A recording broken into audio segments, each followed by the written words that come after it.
OST 2016. This is interviews, music reviews, and more. This is The Hodder Show. What is up, everybody? We are Rolling Audio here today at episode 365 of The Hodder Show. I hope you guys are doing absolutely fantastic. Thank you so very much for tuning in and clicking that play button on today's episode of the podcast. We've got a really fun episode for you here today, as I try to do every single week right here on The Hodder Show. We are sitting down today for a session with Dr. Torment. Dr. Torment is a fantastic horror narrator and voice actor, and also turns out to be a really just great guy. And we have a lot of fun talking about how he got into the world of horror narration, how we kind of came across each other. We talk in depth about the story of mine from the Dread Files that he narrated and kind of break it down a bit, and kind of how he gets into the mindset to properly play a villain, and why he really honestly loves playing a villain, and how he does it so well, and his techniques, because I'm really a big fan of his. And we also go on a bit of a tangent for a while about Star Wars and other things of pop culture, which is a lot of fun. It's always great to get to know the people behind these kind of narrations and things of that nature. And then, of course, we talk at length about some influences of his and where he draws inspiration from, and then also some of his favorite episodes that he's done. So fantastic episode. Stay tuned for that. Before we jump into it, though, I want to thank everybody for their support on last week's episode of the show, my chat with Eric Phones. It was a lot of great feedback on that one. So thank you very much, everybody. Eric, thanks a lot, brother, for coming on. Always appreciate you, my guy. Be sure to check out the most recent episode of Baseline Feed to hear Eric make a brief appearance on there, and all other episodes going forward, because I'm sure, well, not all episodes going forward, but episodes going forward, as I can assure you, who will be making some more appearances on there, as well as on the Tapes for Trepidation over on the Hodder Show Patreon. So big shout out again to Eric. Thank you very much, brother. And with that, we're ready to jump into today's episode of the Hodder Show. But very quickly before we do, we're going to hear a word from the sponsors who are helping the Hodder Show grow. Let's check it out. Ladies and gentlemen, welcome to a session here on the Hodder Show with the very talented but also horrifying Dr. Torment. Doctor, how are you? Hello, good evening. Thank you for having me. Oh, it's an absolute pleasure. All things aside, I was introduced to your channel when you reached out to do one of my stories, and I was telling you before we started, just full disclosure, I decided I didn't want anyone else to narrate this particular story because it had been done so much. But as I always want to check out people's channels, right? And then I heard your voice and I saw what you did, and I was like, okay, I really want to hear him do this story. It was a fun story to do. Won't forget it. It's actually one of the most viewed videos on the channel right now. Oh, well, you're welcome. No, I'm just kidding. I went as far as putting it actual on the channel page for first visitors. Oh, or for recurring visitors, one of the two. I haven't really checked honored. That one. Yeah, I'm honored. But it was really fun to do. Really had a blast. Absolutely. Well, and what I thought was so interesting about that particular story, and you do this with all of your stories, like you really dive in and really understand the characters. And that's something that with a lot of the horror narration world, some people understand that and some people don't. And just for me personally, as someone who's a big fan of horror narration and voice acting and stuff in general, that's more what I gravitate towards. I want someone who's going to change the tone of their voice, who's going to kind of act out what's happening. That's the extra effort. Absolutely, yeah. Is that something that from day one you kind of really wanted to make sure that you did on your channel? It is something that came in as I went along with the channel. So at the beginning, I had an older mic. I might have mentioned this before. I had an older mic, and the quality wasn't really that good. The music was too loud. I think at the beginning I had a very monotone voice as well.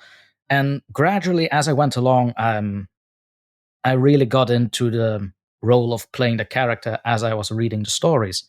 So after a few videos, so let's say after the Wendigo videos on the channel, I really started to get into the characters, as you said. And I started to be really picky about stories myself I wanted to narrate. So if I went on Reddit, I'd actually look up like, all right, do they intonate which emotions are being conveyed here? Is there a certain way they speak or how they do stuff? So yeah, and then I came across your story. She Won't Stop Screaming, it was. And yeah, I just loved it from the beginning. Like, yeah, it's journal entries, and there was a police investigator involved. Especially loved doing the part of the police investigator because that gets to be a little, posh. Yeah, well, and that's something too that for me, like right away separated you so much was I listened to it and it's like, oh, he's separating the characters. Like, yes, obviously it's still you and your voice, but he's sounding different, and the sound design that you did for that, with like the pages turning and stuff, like just little things like that to me really separate a great narrator and someone who really just, you can tell right away how much care you put into it. And I'm not trying to talk down to anybody who doesn't do that, but it's just, to me, it's like, as someone who just loves audio and sound design, I'm a real sucker for it. As I've said before, like that kind of stuff gets me really excited when I hear like, wow, like this person really puts in a lot of work into this. And, we were talking before we started here and you were saying that with that particular story, you got to kind of unleash the inner psychopath, so to speak. Yeah. So that was the part with the with the bad guy, actually, which is basically the entire story, all the journals about. Yeah, that was actually fun. I already said it in the first paragraphs I read, like, all right, I can unleash my inner psychopath with this one. Yes. And then when I started to do the recording, I was like, you know what? A mate of mine told me about voice mod. I'm going to look into that. And that's when I also first started to use voice mod itself to really change the voice into something more, drastic and menacing as it should be. Because really, it's not a good guy. I mean, I almost want to say it's not a bad guy there. Well, it is. Wow. Well, I know what you mean. Well, it's one of those things too, where it's like, like when I was writing that story, that was such a departure for myself too, right? And it's like I had to enter this really weird headspace that took me a while to get out of. Because I was like, okay, I want this person to be, I thought of the story and I was like, I want this person to be just the biggest piece of crap on the face of the earth, right? Like that was my headspace. So I was like, okay, if I was the biggest Canadian Joffrey Lannister. Yes.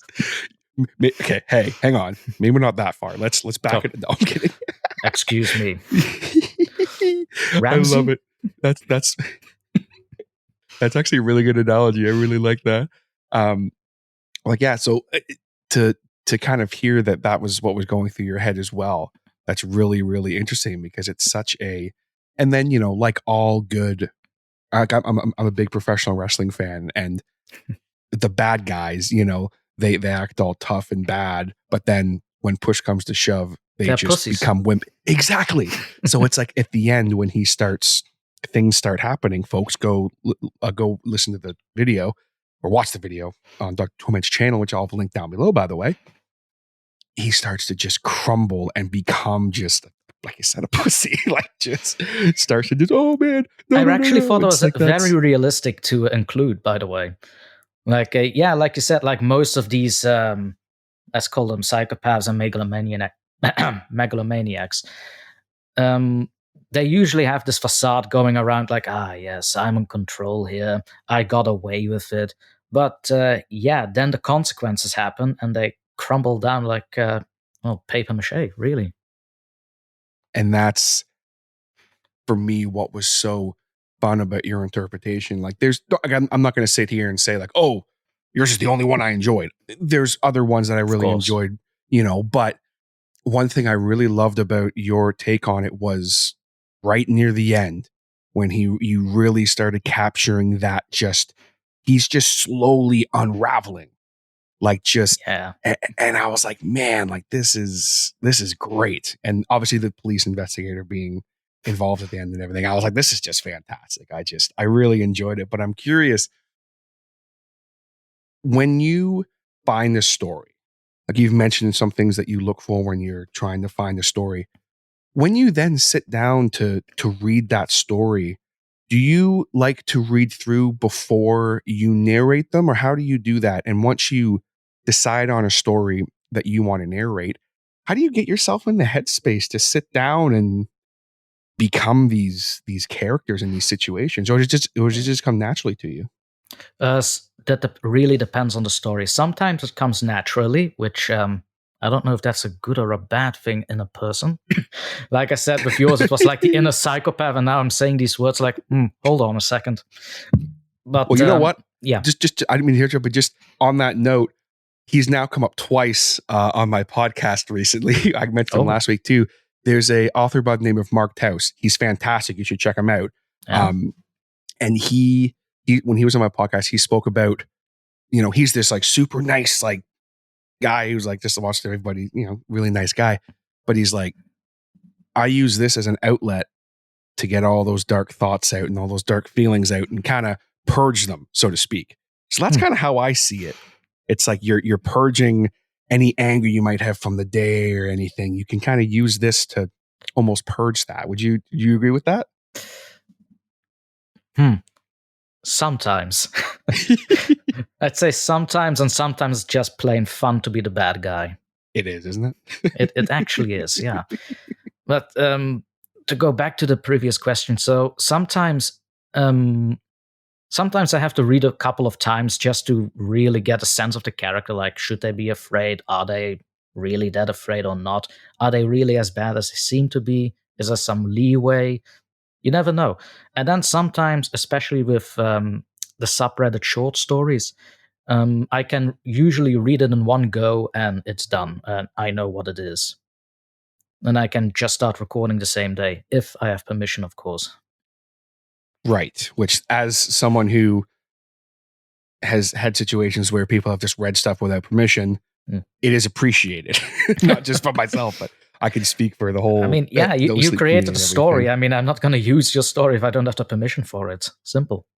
Yes, especially with Reddit, with things like the creepypasta wiki and stuff. It's Creative Commons, so it's like you're kind of allowed to. It is actually, yeah. But you have to be careful because some of them, like right at the bottom, it'll say like, this story is not creative. Like, you have to be really careful. It's the only reason I didn't tackle creepypastas just yet, because I wasn't really sure what the situation there is. Like, is it Creative Commons? Do you need a permission? And if you need a permission, how do you contact these people? Because sometimes it's really notorious just to have someone talk to you about it. Right. And it can also be, it's like this cardinal sin. If you're a narrator and you do a story and you don't have permission and the author finds out, like that's a death sentence. That's like, just don't do that. Don't do that. But like, I have to confess, there was one time I did not do the permission thing, but that was way in the beginning. And I was lucky, but the author was very understanding about it because I just started out on the YouTube channel. But yeah, I of course had to remove the video. I didn't mind it that much because I was trying to do an American accent, and well, I'm not going to recreate it, but it was bad. That was when I first started to like really consider. Yes, let's try this, and no, not going to do that again. Well, like I don't know what I was trying to do. Like, was it half Washington, half Texan? I have no idea, but just a full-on Texan accent. Just something I heard on television, I suppose. That's great. I love it. But you live and you learn, right? Right. And that's this whole, like, considering, like, from what I've seen, you've only really been doing this since was it 6 months ago now, give or take, that you've been doing this? September, I think it was by now. I mean, the idea came around end of July, with a friend of mine. He likes to listen to horror narrators like Lazy Masquerade and such. And at one point, he started telling me, like, you have this when you speak English, because we are Dutch, by the way, we speak Dutch where we are at. When you speak English, you can like be soft and menacing at the same time. How do you do that? I'm like, what do you mean? That's a hell of a compliment, depending on how you take it. I didn't know how to take it. Like at some point, it's a compliment, and at the other point, it's like, how do I sound menacing to you? And then he started recording me in secret, and there it was. And then you hear it, you're like, oh, that's what he's talking about. I still played coy with him for like a week before. Yeah, you're right, by the way. But don't do that ever again. I like the lean in for that. That's one of my favorite things to do. I don't know why. I know. But, sucker for that too. But so when you then kind of started to go down that path, like, did you have any background in audio at all? Like how did you get started with it? Oh, interesting. Not at okay. all. Not saying that it's easy, by the way. It never is. Every story is different. They're written differently, and sometimes you have to edit because of certain errors, or it doesn't flow right when you are narrating. But no, I don't have a background in audio or doing narrations online, stuff like that. Not at all. What I do have is a more of a hobby thing. I think I alluded to this in an email, but I do write. Right, okay. Not horror related, but I like to put in elements of horror in it. Interesting. Okay.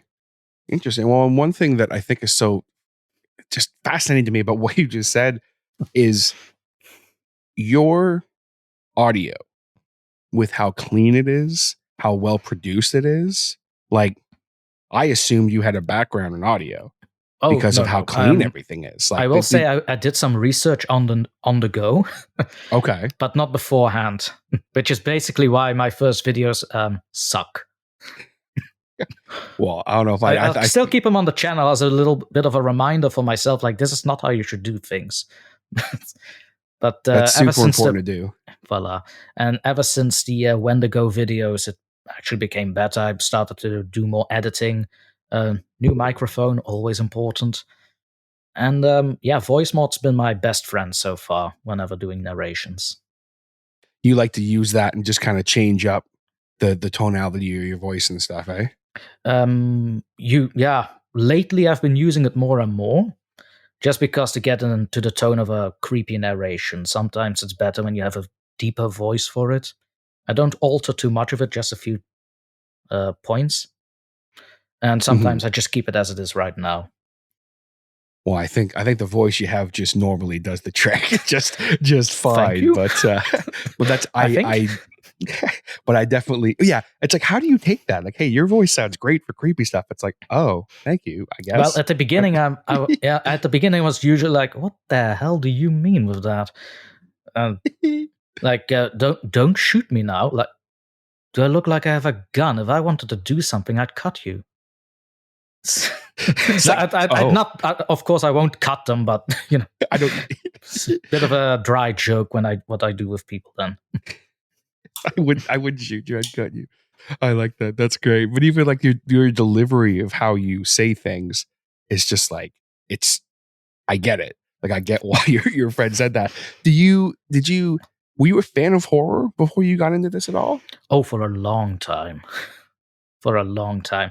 It started out in 1999 on April. I can actually remember that because that was my introduction into horror. And it was one hell of a movie to start out with, The Thing. Wow, okay. I was 6 years old. Oh, jeez. I was 6 years old. My God, that's one hell of a movie to start out with horror. And instead of being afraid, I was just looking at the screen. I was amazed with the monster that came in with it. I didn't really got the concept like it changes. I just thought everybody was a monster. Great life lesson to take there. So when my mother eventually asked me, like, why are you sleeping? Because I was tired. I was tired because so were you staying up all night because you were freaked tired. out? I wasn't freaked out. I slept like a baby, but I still remember it. So it's one hell of a movie to start out with. That's wild to start out with that. Put it this way, I didn't really get into horror until like 2020. So there you go. Which is kind of hilarious. Oh, you baby, you. Yeah, I know, right? Yeah, have been terrified of horror my whole life, and my wife was a big fan of it. And when we started dating, like in 2012, like I just would be like, oh, I don't like that. It's Never a scary. horror fan. Never a horror fan before that. No. And I would let me rephrase that. I'd play like some like horror video games, and like I liked reading horror, but like not really. So then when I got into the world of, you know, audio narration and stuff like that, that's what got me into horror was, podcasts like The Grey Rooms, SCP Archives, and Creepy. Oh, like SCP Archives. Yeah, that dude, honest to God, SCP Archives, I owe basically my whole fandom of horror to SCP Archives, straight up. Really? Like, yeah, that's what it was. The SCP content, which I'm excited to hear that you're a fan of it. Oh yeah. That's what really because it's like the SCP stuff is like it's very digestible, right? It's like digestible and it's very diverse. It's very That's what I like about it. It's diverse. You can go from creepy to wacky to absolute cosmic horror, and I love that about it. Yeah. I'll never forget the reading about the Scarlet King. My God. That's SCP-001. I don't care. Just call him Scarlet King. We all know it is. So many SCPs are connected to that guy. Just say he's the one. Say he is yeah. Well, and what got me was when I don't even remember how I found, actually, no, I remember exactly how I found SCP. There was a random video I saw on the Acadian Horsemen. I don't remember what number I know is, them. but yes. the Scottish ones. Yes. And then from there, I think I just randomly searched it and I found SCP Archives, and it was like midway through where they are now. So it was still pretty, it was like actually, no, it wasn't. It was like mid 2020. What am I saying? Yeah, it was like mid 2020 when I started getting into it. But what really got me is I loved the first few episodes, but I am a I think one of my favorite pieces of, I wouldn't even necessarily know if it's horror. I guess it is, but it was their version of the House of the Worm. I know that one. Because I am a humongous fan of Graham Rowett, who is the gentleman who voices basically that whole story. Yeah. So, my God. Yeah, it's good stuff. If I had his voice, my God, it was so good. Right? He's too good. He's too good. But Can't compete. Oh, dude, trust me. It's yeah. But then with SCP from there, I found the Grey Rooms, which I love. It was a fantastic podcast. He was a big part of it. But then I got into Creepy because John Grills is SCP Archives, but then I was like, wait, this is It's like, oh, this is the same guy, but it's just like his normal speaking voice. But then he'll beef it up for the stories. So I'm like, now I'm watching horror movies, and I'm totally totally into it. I mean, but don't worry. I've known people that came up to me and said like, I watched it. I'm into horror now. Huh? Like which one? The 1990 version of the new one? The new different. One. Yeah. Nah, thank you. So you prefer the older versions of horror, eh? Like the older horror movies, or? I'm a fan of, not per se the horror story, because let's be honest, if you watch 1990, it really isn't that scary unless you are a kid. But what I like is practical effects. Yes, same here. I so miss that in today's movies. I'm maybe an old soul that I am, but I really miss that. Like I can see that with, for example, The Lord of the Rings and The Hobbit. Like The Lord of the Rings is memorable because the villains looked real, and then you go to The Hobbit and everything is computer generated. Yeah, you see what's fake and what's not. That's what gets the immersion going on, in my view. Yeah, well, and that's what, like, for me, like, a lot of newer horror, like, there's some stuff I really, really like. Yeah. But it's like, I'll be watching it and I'm just like I can tell, like, that is so fake. Oh yeah. It's like My it's just God. it really takes you out of it. And I'm the same way, I think, with audio, where it's like I think with audio, you really have to be, well, like you said before, you like the little bits I did with the piece of paper. That was not really a sound effect. That was really me flipping through a page. That's awesome. I actually have that notebook right here. Hold on. That's literally me. Here we go. That's literally me going like this in front of the awesome. microphone and edited a little bit. That's it. That's awesome. It's just I'm always fascinated to hear people's like I would do the same thing. I actually thought on the spot while I was narrating. Was like, hold on, he's a police investigator. They usually have these little flip pads. Let's do something with that. And we're like, all right, this sounds fun. That's fantastic. I love it. That's just, that kind of stuff gets me super excited now. It's just the way that people do things, and because there's the exact especially opposite on a some budget. People I hear you. It's like you need to do. There's no reason why you can't have a great product. Because at the end of the day, right, content is product. Like, that's how I always look at it. So True. you have to have pride in what you do, and I mean, it's proof that you don't need to pay for sound effects and stuff. Just make them yourself. Like, just make them yourself. If you have it available. What was it again? There was a game I was thinking of. Star Wars Clone Commandos. I don't know if you're familiar. Yes, actually. Oh, fine. Yes. Now it's fun. That's a deep cut game. A lot of people don't know that game. My God, play it. Well, but sorry, it's funny you mentioned that, because I just saw an interview with the creator of the game. Really? Like, this was like 2 days ago, and he was talking about how it's such a cult hit that's kind of left unfinished. They didn't expect that. Yeah, and he's like, he said in the interview, like, I'd be curious if anyone would ever be interested in that IP again. Like, I don't think it could ever be revived. And literally the comments, like, make a GoFundMe right now. Get to Imperial Commando already.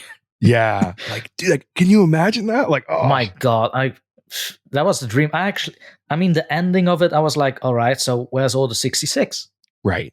Where is it? I want to shoot Jedi now. And that's when I realized, hold on, I can't even kill the fat lizards with the shotgun. And now you want to fight Jedi. And I want to fight Jedi. It's strange. Just do what the Mandalorians did. You know the story of what the Mandalorians did to the Jedi? How they fought them? I have to be a little specific because there's so many stories on the Mandalorians. EU or Disney, by the way? Just I don't even really know when it was. Let's say old canon or new canon. Old canon. Sorry, old canon. Perfect. So they used to, because they couldn't use normal guns because they could just deflect the bullets. Yeah. So they thought of a really logical way to go about this. They would just get a shotgun and load it with normal bullets, and then they just shoot them. Block this. They would try and deflect it, and it would just not happen. My God. I think it was a meme where it was. I think it was like a meme or something. I read that, and it was like from I don't remember the name of the movie. Oh gosh. Oh no, I think it was Hot Fuzz is the name of the movie. Sounds like familiar. He's like loading a shotgun, and he's like, shame. Like, it's just. It's just, oh God! The Mandalorian's just shooting them with noble shotguns. I can already see an ancestor of Fett going like, shame, shame. You just killed a Jedi Council Master. He was. He was. He had the same fighting skills of a Padawan. He didn't step aside. I equate it to the scene in Indiana Jones when the one with the sword. Yeah, he comes out and swings and then he just shoots him. I already saw that one coming, like the scene from Indiana Jones with a gun. Which one would that be? And then he just shoots him. I mean, that's great. That's actually a good analogy between a Mandalorian and a Jedi. People don't get that. Yeah, it's not like it is now with as much as I do enjoy The Mandalorian and Book of Boba Fett and all that, it's like it's very different, the old canon. I wouldn't say Book of Boba Fett per se, though. You're not a fan of Book of Boba Fett? I've seen it. Say no more. I liked how a certain I don't know if it counts as a spoiler. Cad Bane.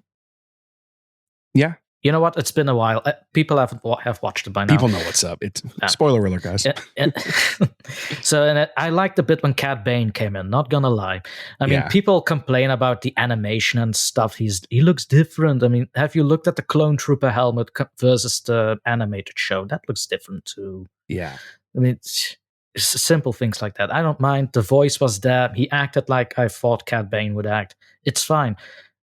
The thing is, a lot of reviewers already touched on this. I'm not going to elaborate, but let's just say the actor playing Boba Fett right now, I love the guy. You can see he had fun in making it, but he's getting old to do the part.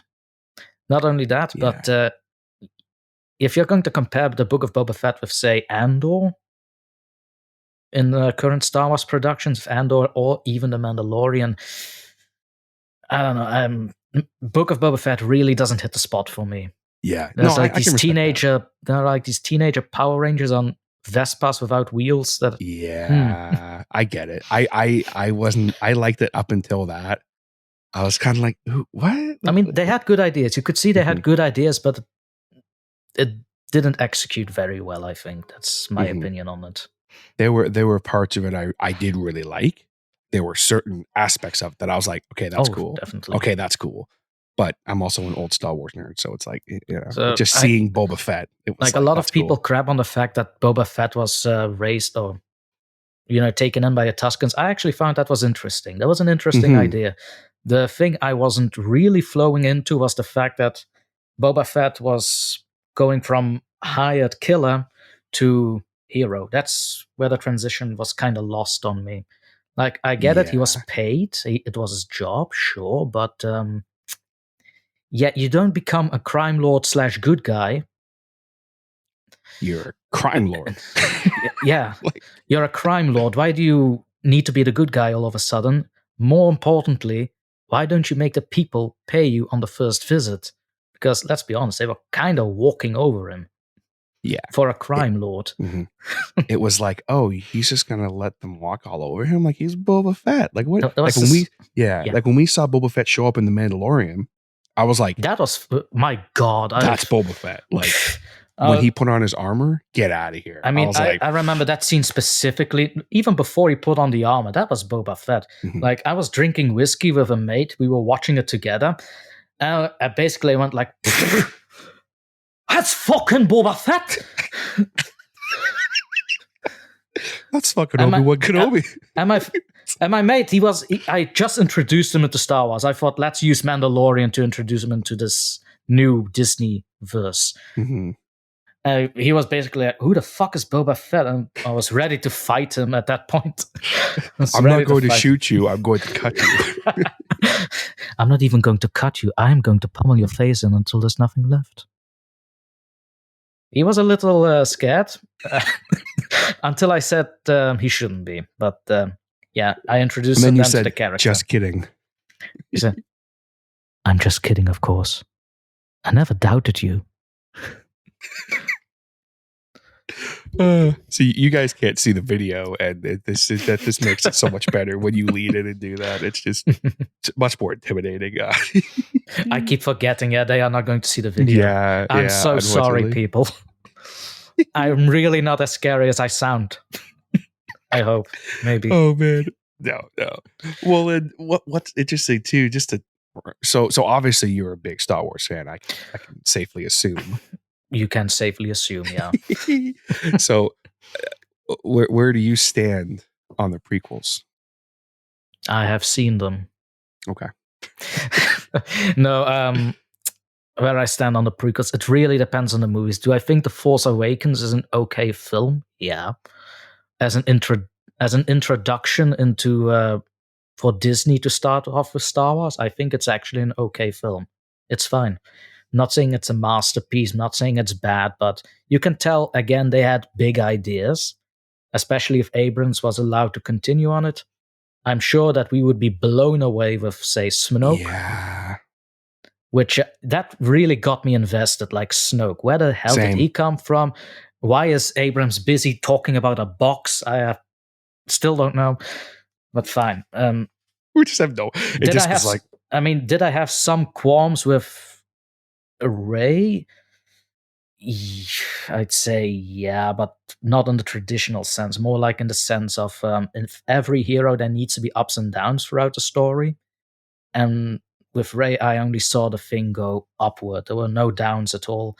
It really didn't get me invested. Like there was not something to relate to. She could fly a ship from the get-go. All right. The fighting I will excuse because it was shown that she had to fend off herself with a stick where she lived. So I can get like, all right, if she has a lightsaber, I can see her fighting with it. That's fine. But other than that, there weren't really a lot of hardships to overcome. Just appear and do it. How do you feel about the going back with the Clone Wars and stuff like that, like the prequels, like the Attack of the Clones and stuff like that? Not saying they are perfect. I mean, I'm going to be very honest. George Lucas is a great storyteller, though he might need some help as a director. I'm going to say it like that because, yeah, like I said, I like practical effects. And you can see that he really liked to use CGI. CGI is fine when you do like big landscapes and you need to illustrate the world behind the characters. That's fine. But yeah, even that needs to be nuanced a little bit, if that makes sense. No, for sure. And, I think it was Ewan McGregor was talking about it where like, he was like, I got to act with Puppet Yoda. And he's like, that was like one of the coolest experiences in my career. Then, the next movie, he's just talking to a stick with a ball on it. And he's like, it's just not. That's what I mean. It's just not the same. Because it's strange, but even as with a puppet, you can, it's a puppet still. Yeah, it's not real. But you see the lips moving, and with a little bit of puppetry, it makes decent movements. So you can even make the eyes move. It looks realistic.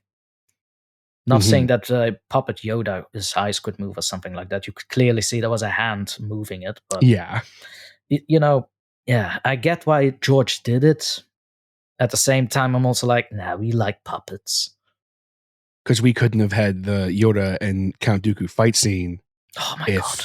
Yeah. If it wasn't for that. Which, I mean, I don't even know how old I was when that came out, but I was, like I grew up with the prequels, right? So like, I think we're similar in age. If you were 6 in 1999, we're definitely similar in age. I'm from 93, by the way. 93, so I'm 91, so I'm a couple years older. But like when I, growing up with watching the original 3, I almost said the original 4. The original 3, what's the 4th one? The Christmas special, of course. No, we don't talk about the Christmas special. We don't talk about that. It doesn't exist. There is no Christmas special. This is not the special you're looking for. There never was one. Yeah. There's not one to look for. Oh, God. To then find out Chewbacca's family. My what was God. the name of his son? It was like... when it comes to the Christmas special, I've repressed that so back into my mind. All I know is Chewbacca noises. That's it. That's all I remember from the special. That and the Boba Fett cartoon. Lumpy. By the way, it was Lumpy was his name. I just looked it up. Couldn't remember. I was about to say, if you pulled that just out of your head, my God. No, I'm not that. Why that would clever. you want to remember that? No. His name was Lumpy. Or is that short for Lumbaka? Lumparuro.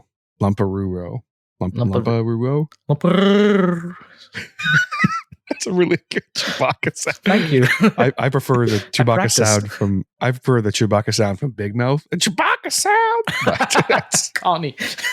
Chewbacca sound. Chewbacca sound. We're going to take a bubble bath. All enough bubble bears. Oh God! So obviously you're a fan of Big Mouth too. That's great. That's fantastic. Yeah, I have Netflix. Okay, yeah. If you have Netflix, never watch Big Mouth. You need to. That's fun. But you have to be for the humor. Though. You have to be there. Yeah. If you're okay with adolescents being naked and talk about smudgy stuff, by all means, go watch it. Not sure if I can say it or not. It will. Some parts may or may not make you uncomfortable, but hey, you I'm might not learn uncomfortable something. with it, but I meant in the interview. Oh yeah. Oh no. I don't. Whatever. these are the kind of conversations I love to have, because you get to know the person. Like, yes, cool, horror narration, all that stuff is great, but it's also like, hey, who is Dr. Torment when he's not, Dr. Torment. when he's not Dr. Torment? Like, that's I dig that stuff. A Belgian Italian that loves Big Mouth, apparently, and a big Star Wars fan. Which I wouldn't have seen that coming. Like, honestly, well, maybe the Star Wars thing, but I mean, not the Big Mouth thing. Maybe. Yeah, I was gonna say, what do you have behind you? It looks like you've got a few things behind you. A few things. Just a library in the making, really. I lost a lot of books over the years. I'm trying to rebuild my library, so to speak. Right now, I do have the novel of Darth Plagueis right there. Ooh, okay. Which basically is Star Wars when you want a cosmic horror element and science into it. Terrific stuff, really. Highly recommended. Get a sense of what the old Star Wars was like before the dark times. Before it was ruined. Before the Disney Pyre. Before Disney took over. Not saying that all they do is bad, though. I pretty much everyone likes The Mandalorian, let's be real. Apparently Andor was quite good. I haven't seen it yet. But watch it. It's on my list. No, stop the interview and go watch it. Okay, I'm going to go. I'm going to go right now. No, but when you have the time, do watch it. It might not be action-packed too much, but it's more focused on the drama. But when something happens, my God, it happens. You'll be sucked into it. Well, and I'm a big fan of just storytelling and drama too, right? Like, it's just like that's super important to that story as well, because like we all know how that story ends, right? Like I have a hard time. It's why I never got into Game of Thrones personally. With Rogue One? Yes. Right. Yeah. Yeah. So it's like I know eventually it happens. So it's like it's same thing with Game of Thrones. Like when it first started, it was like I wanted to get into it, but I was like, I just can't get into something where I know all the characters basically are gonna die. Like I was like, I can't bring myself to do it, and I don't know. I have a hard. It's the same reason I'm not a big fan of like the Dark Souls games and stuff, because it's just it's like it's so like my brother-in-law just loves. No, Dark Souls is the game where you die constantly. Yeah. Yes. It's what is the thing? It's like, oh, I'm playing an RPG. I didn't realize I was role playing as the victim. That's basically what it is.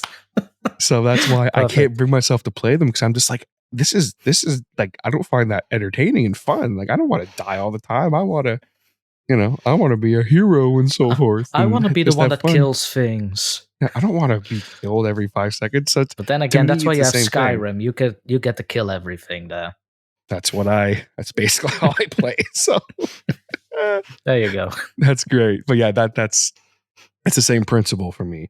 But then also it relates to the horror world. There's nothing I love more than, especially as I'm slowly getting more into like the voice acting world and stuff, and you probably relate to this, or maybe not, depending. I love being like playing the victim, so to speak, playing the person who's like kind of losing their mind because maybe they're not sure if what's happening is really real, and I love playing those characters that I can really dig into and like look at things from the mental aspect of it. Okay, well, hey, is this really happening? Is this person losing their mind? And they slowly start going a little off the rails. Rails is a very nice wording for that, yeah. Yes. But then also, sometimes I just want to play a bad guy. But I think I'm better as a victim, whereas I get the feeling that you're really good as a bad guy. Yeah. and that you enjoy. I'd be very honest. If somebody would offer me a voice acting job, by all means, that would be the dream. But I definitely would want to pitch either the bad guy or a mischievous guy at the least.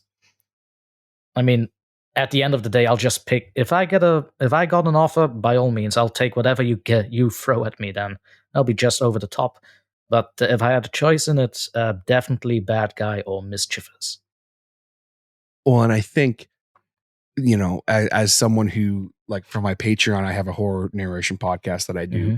So I'll cast people for stuff on that. And like, as someone who does try to do a little bit of, okay, hey, I need someone to play this specific character. I'm very fortunate to have a lot of very talented friends who I'll read something and go, oh, it's got to be this person. But when people are casting bad guys, it's like, it has to be fit. It has to fit. Yeah. And it's like, fit. that's I can get it. Not everyone wants a British sounding bad guy. Sometimes it works if you have a Texan, for example. Like, my God, I can never look at Wolf Creek the same way. That was like fantastic. I know it's not really horror, but the villains are just perfect. Head on a stick and everything. Who are some bad guys that you really like? Is there one that you kind of channel when you're trying to like to become a good bad guy? Any from any type of media, really? That really depends. I don't really have a fixed favorite, so to speak. So that really shifts depending on what I'm currently watching or reading, or in what kind of mood I am during the day. Like, sometimes I can be like, I cannot wait until Jason has a go at you. Basically. And but if I had to pick two of my recurring favorite ones, animated, Mark Hamill's Joker. Bar none. And Hannibal Lecter by Mads Mikkelsen. Interesting. Okay. I just love the sophistication that he brings to the character. Like, yeah, Anthony Hopkins, he can do the creepy part. I'm not going to deny that. My God, that was fucking brilliant. But Mads Mikkelsen, he brings that sophistication towards it. Like, he really plays the role as if this guy was before you, you'd still not think he was a serial killer. With Anthony Hopkins, you can tell he's a serial killer. So, yeah, that's what I really love about it. Because that's the thing. You don't know who is a serial killer until the very end. Until they're stabbing you. It's like, until they're stabbing you, which basically happened after the first or second season, I think. Has been a while. Where he got that curved knife into Will's side. Mm-hmm. That's that sound effect, though. My God, like ripping through leather. Oh my, absolutely fantastic. I love it. Someone I'm a little surprised you didn't say, and I think that's only because your voice didn't remind me of them, because they're so polar opposites. But the way that it's just from some other stories I've listened to that you've done, the way you kind of carry yourself when you're playing more of like a sophisticated, I guess is the word I'm looking for. But I hear a little bit sometimes of Count Dooku in you. Just a little bit. Christopher Lee, yeah. Christopher Lee. Obviously not the voice, because no. That's but just when you're reading things, sometimes like I'll be like, I'll be very honest. When I read books, like say, I have the Silmarillion at the back here. So when I read the Silmarillion, it usually isn't Saruman's voice, because he seems like the kind of character that would know of this stuff, but at the same time not present. I mean, you could argue the same for the rest of the wizards, but Christopher Lee also did Saruman in the movies, and let's be honest, he had an epic voice. Like, I cannot even hope to contend with that. So if a little bit of Count Dooku, Saruman, Christopher Lee does pop up, it will be because of that. It's basically my reading voice. It's more the cadence. Like I'm a big sucker for cadences more than I am. Like, obviously voices are, but it's like, okay, hey, you have a great voice, but if you read everything with a great voice in a very monotone way, that gets boring. Right. Whereas if you understand how to enunciate things and how to punctuate certain words, and just the way that Christopher Lee would say things, everything was. I mean, he had this. Everything was well thought out, even for a few seconds. Right. And it was also like just this confidence. It was just like dripping with confidence and sophistication. And there are times that's a hard combination to do, by the way. It's a very hard combination. I like the story where he once halted production to educate Peter Jackson. This is how you stab a guy in the back. Yes. Like, all right, how do you know this? I used to stab Nazis.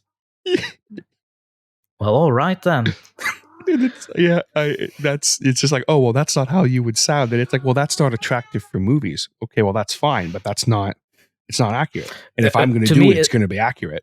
It basically came across like, I'm not going to scream. Forget it. Yeah. And but then you hear how he knows, and it's like, he used to work in special forces. Yeah. What did he do? That he knows that sound? Yeah, that's a real. I mean, there's a reason he inspired James Bond. You know what I'm saying? Like that's like that's. But I usually, I always forget it about James Bond. By the way, but I most commonly know him from the Hammer movies. Okay. Where he actually plays Count Dracula, which is also fantastic. They are, I mean, dated, sure, but classics still. And Peter Cushing, Tarkin, is also he plays Van Helsing. Well. Yeah, my God, I was known to these actors before I actually watched Star Wars. So to actually see Peter Cushing as the villain, I was like, this doesn't seem right to my head. But then he plays it so well. Also with that same sophistication, but you can tell he's sarcastic. Oh yeah, like the way that he would say things. Yeah. Oh yeah, the way that he would say things. I'll never forget that one. Charming till the last. Yeah, it's like, oh, that guy's just a. It's gonna be. You know who I think is very underrated as far as his voice work in the Lord of the Rings universe. Serkis? He recently did. Sorry, Serkis? No. Yeah. Really? Have you heard his? I'll have to find it, sent to you if you haven't heard it. But he did I think it was either a audiobook narration or just like a special video. Yeah. So you have heard it. Oh my God, yes. Oh, he's perfect. Oh my God. That man keeps impressing me with the range he has on his voice. Like, I can honestly say I do not have a lot of range with my voice. I mean, it's fine as it is. I can go up, can go down, but I can never get to the level of Andy Serkis with that. My God. It's I get goosebumps just thinking of it. There are some people you come across in this life who are just too talented. And it's like, it's almost like it's not, like you look at them and you're just like, how? Where do you get off being that talented? It's not fair. How dare you? How dare you be that talented? Give me a bit of your skin flakes. I want that too. Just let me eat that. Give me 5% of what you have, and I will quit my job tomorrow to do that. Like, you know what I mean? Same thing. If I could do Gollum, for example, I'd leave. It's done. I'm done. I'm gonna do Gollum narrations from now on. That's it. Just Gollum. Just as Gollum. I saw them scream, precious. There you go. That's not bad. Could use work. There's a difference between, and this is what a lot of people like. I'll hear people do Gollum, right? And I have to do that. Gollum. Sorry. Gollum. Like there's a difference between Gollum and Smeagol. Yeah. Right? Like, people don't get that. And some people can do, like, I have a friend of mine who's he's a full-time, I say he's a voice actor, but I guess he's technically more commercial voiceover, but he does cartoons. Actually, you know what? Are you familiar at all with the SCP channel Detective Void? No, is that him? Yes. Are you serious? Yeah. My God. Brandon's his name. He's like my best friend. And I didn't know he was. I love the little story between Void and his wife. Yes. I love that story. That's literally him. Like, my God. It's not something I like to be like, oh yeah, but he's been the voice since day one and he's grown with that channel. So that's I didn't even know he was doing it. And then one day I was looking up SCP stuff and I found, who's this Detective Void guy? And then right away, it's like, it's fucking Brandon.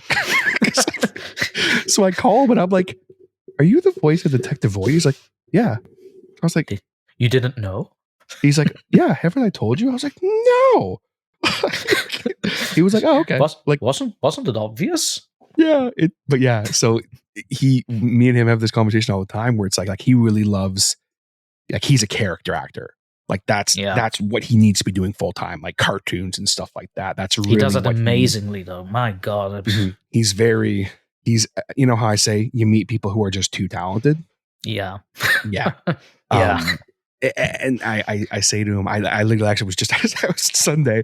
I was like, dude, like, you know, when you have the range to play multiple characters in the same like series, you know, it's like that's just insane. My God, man. But when you can do that, cue in the some Simpsons. people, yeah, right. Family Guy.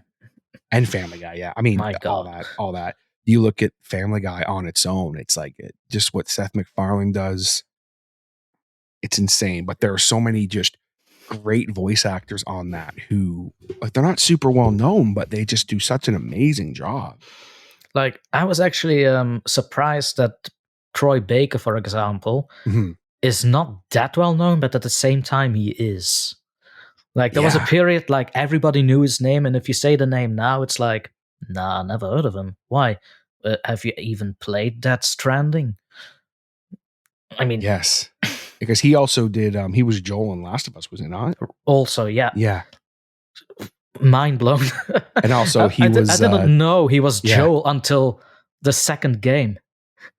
That's I know hilarious. I know, crucify me for it, but I was back then. I was more like I was more into the story of the game. I wasn't really interested.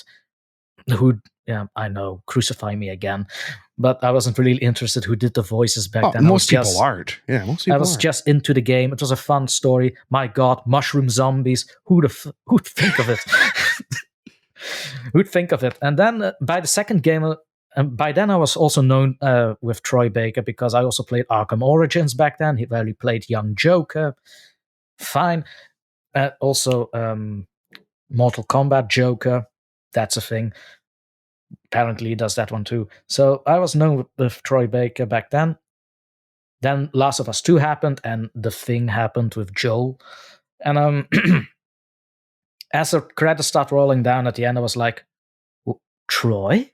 You here? Was this in the first game? And I had to look it back up and I was like, how did I not know? Did you play if you're gonna say Dead Space, yes.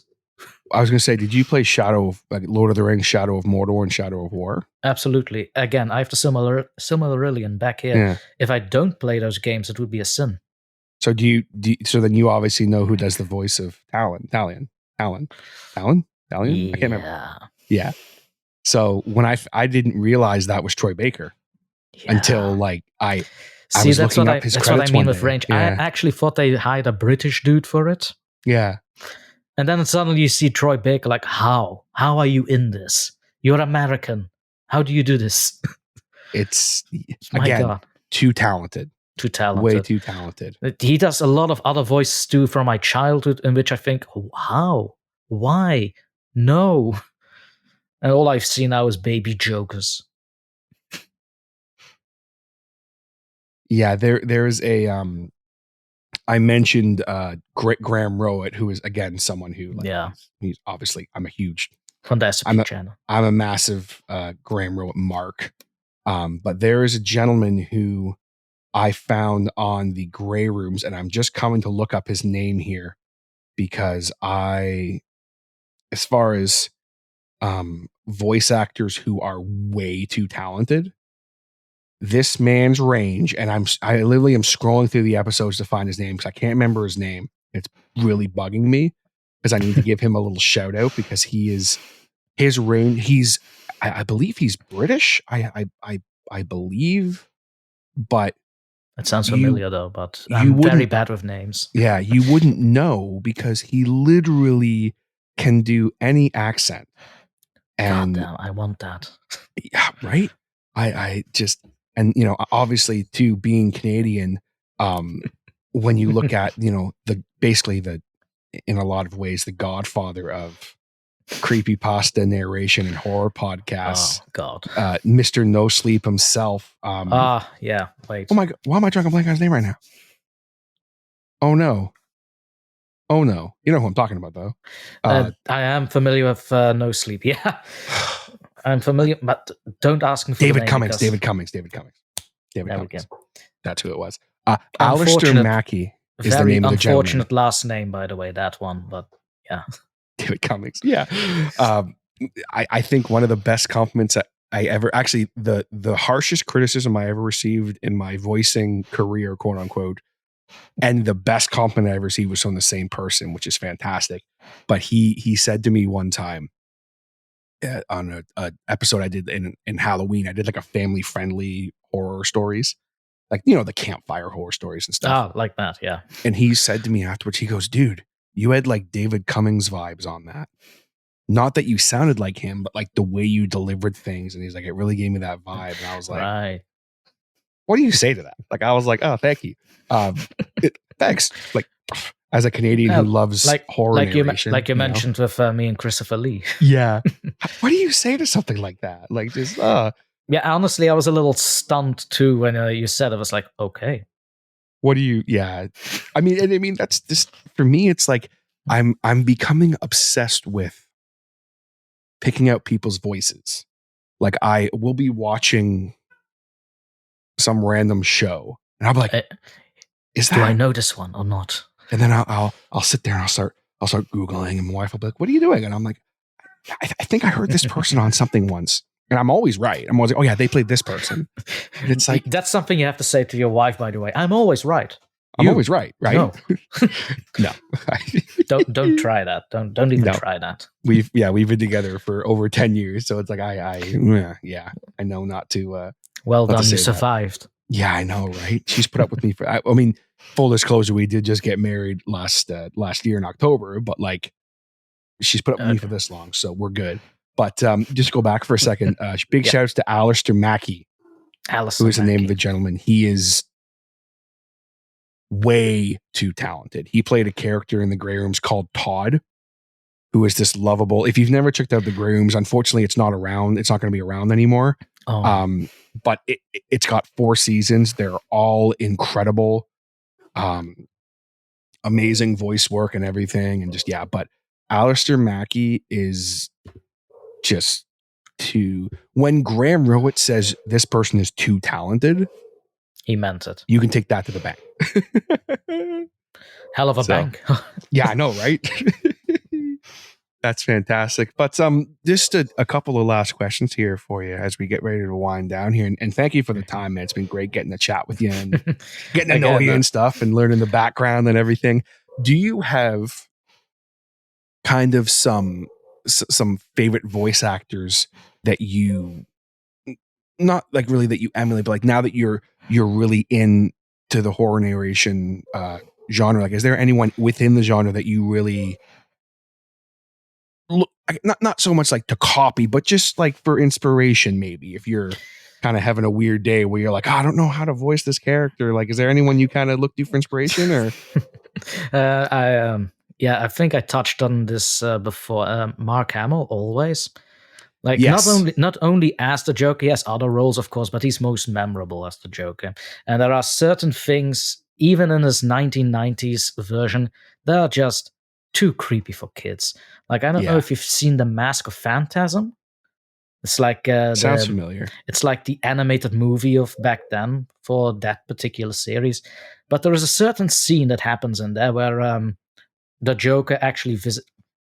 Hold on, kitty. So, like I said, the cats are horny, wants attention. But as I said, there's a certain scene that happens where Joker visits the DA, which is fine. It happened to be a conversation, but towards the end, it gets murderous and creepy at the same time. Mm-hmm. Like, you know what's going to happen to the guy. They show what happens to the guy, and the visuals used are... I'm not even sure if that's allowed on television anymore.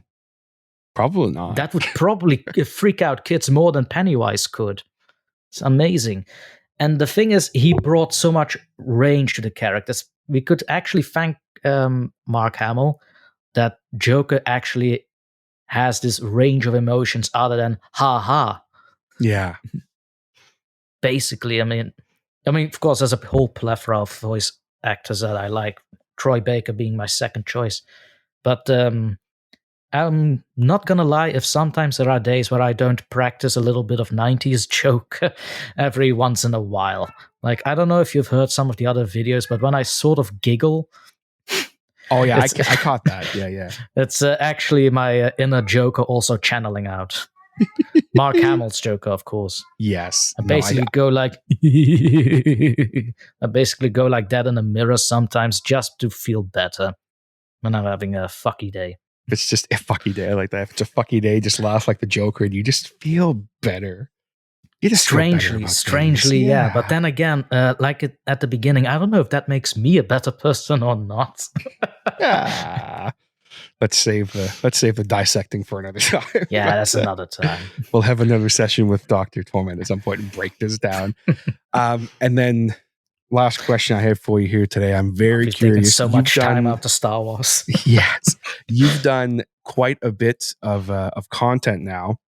Do you have a video and a story that one of which that's your favorite, and second that you like to send people if they ask, hey, like what are you all about? Like, do you have one you like to send people kind of as an introduction to your channel? Two, actually. One's obviously yours. She Won't Stop Screaming. Oh, thank you. I'm honored. That's not flattery. That genuinely is one of my favorite ones. And the first one I'd send to people. And sometimes when I feel like, all right, I've spammed this video a bit too much to people right now, I've bored them. There's another video called Done Deal. Yes. Where I also do the voice mod thing, but it's a bit more sinister because you don't know who the guy is that has the heavy voice. Could be the devil, could be death, could be an angel. You don't know. But I try to keep that ambiguous. Right. Well, and I think you do an incredible job over on your channel, folks. If you're listening to this and you are interested in checking out Dr. Torment's content, I will have a link down below in the description of this podcast. Just go check it out. There's some incredible content over there. And I'm not just saying that because he said something really nice about me in my story, which thank you. I really appreciate that. That's like 50% the reason don't listen to him. Yes, yeah. But there's some stories that you have done that I thought were just fantastic. And they're not all shorter. Like you have some long ones like the hotel creepypasta, which is my God, that one. I think it's like 40 minutes or something like that. Yeah, that took me a long time to make. Oof, I remember that one. I don't usually show that one to people. Not because I think it's done bad, but because it's just so long. It's a long one. See, I like long. I actually try to do some more ranging in that one too. There's this, I think, caterpillar or centipede kind of butler that is somewhere in the end, and I try to gurgle the voice. Something like that. I like that. That's good. But that's also one of the reasons I don't really show, because to some people it might sound too goofy. It takes away the creepy element, if you will. But I basically did as much effort into that one as I did with She Won't Stop Screaming. That's fantastic. And then also, you do have an Instagram, a Twitter. So go check out Dr. Torment's Twitter. I'll have the link down below as well. And you do have a Patreon. Talk real quick about what you do over on your Patreon and what you're hoping to do with it. As I said, I do like writing myself as a hobby. But what I also like to do, and that is something that I learned from my professor from university, is to show people how to write. So you can write your way, which is fine. Always give it your own spin, top notch. But there are certain things you have to adhere to. So that's one of the things I do on the Patreon. There is a little manuscript out just for tips on how to do writing as good as you can do yourself. As well as, and I know Patreon hasn't been really touched on by me lately, shame on me. But the idea was to first put videos on there as a, privilege, because it's first over here and then over at the YouTube channel. And I admit, not been on that for a while, focused on YouTube solely. But I will say, if Patreon would get a bit of a move on, the lack of better words for this one, but if Patreon did have to get a move on it, I definitely spent more time on refining it. Right. If you start to see some movement, you would, maybe like get the content over there flowing a bit more. Yeah, I hear you. Yeah, I definitely spent some more time on it because, let's be honest, YouTube is not getting as fun as it used to be with certain elements that they are producing and introducing all the time. I'm all for ads. I have to live by them at the moment. But I want to reach the stage where I can put off the ads, let people just enjoy and get a move on, basically. Mm-hmm. Right. And I'm actually surprised they have ads in it, because a lot of horror stuff you'll find that they won't allow you to put ads in. No. That's kind of an interesting thing for you, because it's like, I have no idea why they allow it. Maybe I have such an angelic voice for it. That's gotta be it. That's gotta be it. That's it. All right. Well, thank you very much for your time, Doctor. I appreciate it. And I'm sure we'll definitely see Dr. Torment for another session here on the Hodder Show. Thank you very much. I look forward to it. Have a good night. All right, folks, there you have it. My session with Dr. Torment. Hope that you enjoyed it. Definitely wasn't expecting there to be like a 15-minute Star Wars tangent, but sometimes as someone who talks a lot with people, you hear them say something and it's like, oh, we gotta dissect this. So that was a lot of fun being a fellow Star Wars nerd. Always a good time. Big thanks to Dr. Torment for being such a good bloke and for coming on the show. Be sure to check out his channel. I have a link down below in the description of this episode. He has some fantastic content, not just because he said that my story is one of his favorites, but he has had a lot of really great stuff. I highly recommend checking his stuff out if you are into that kind of thing. He also does have a Patreon, which you can check out in the link down below as well. I'll have that. Just like myself, I do have a Patreon. And if you would like to support that Patreon, you can do so by checking out patreon.com/The Hodder Show. You can join at either the $1, $5, or $10 tier. $1 tier gets you a shout out on every single episode of the show, as well as access to my exclusive Discord server, and also maybe some little behind the scenes stuff as we get rolling here into doing some more exciting things over on the Patreon.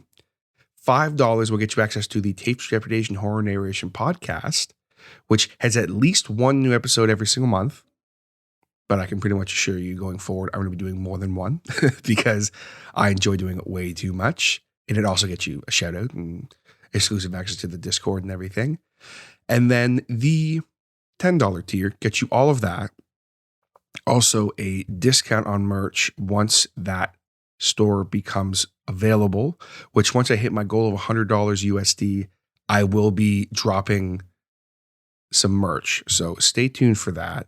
We're at, I think, about $66 USD. So I'm not super far off from the goal. I'd really love to hit that goal this year. That would be really cool.